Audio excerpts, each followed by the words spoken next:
అంత అమ్మవారికి దగ్గర అవ్వటం అది ఎప్పటి నుంచి ఏంటి అసలు? దానికి టైం అనేది నాకేం గుర్తులేదండి. చేస్తూ, చేస్తూ, చేస్తూ ఈరోజు ఇప్పుడు మీ ఇంటర్వ్యూ వరకు కూడా, ఈరోజు ఈ గౌరీదేవి వ్రతం వరకు కూడా మొదలెక్కడైందో నాకు తెలియదు గానీ, ఇది ఎక్కడ ఎండ్ గూడా నేను చెప్పలేను. నా లైఫ్‌లో ఒక పార్ట్.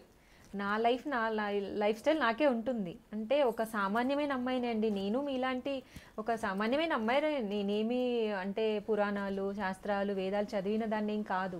ఒక వింత జరుగుతుంది. నేను ఫస్ట్ నుంచి ఇదే చెప్తున్నాను. నా లైఫ్‌లో నాకు తెలియకుండా కొన్ని వింతలు జరుగుతున్నాయి. అది ఎందుకు అంటే నా దగ్గర సమాధానం లేదు.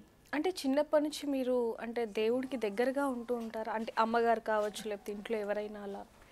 మా అటు తరంలో, ఇటు తరంలో ఎవ్వరు లేరండి. ఇంత పూజలు చేసే వాళ్ళైతే ఎవరు లేరు.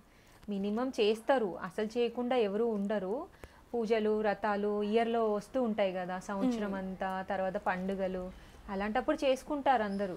ఏదైనా వాళ్ళకి ప్రాబ్లమ్స్‌ని బట్టి అయ్యగారులు ఏదైనా చెప్తే హోమాలు అవి పరిహారాలు చేయించుకుంటారు తప్ప, అసలు దేవుడికి చేయటం ఏంటి? వాళ్ళ కోసమే చేయటం ఏంటి? మనిషి కోసం గదా చేసుకోవాలి. దేవుడి పూజలు దేవుడికే చేయటం ఏంటి అనేదే నా వింత.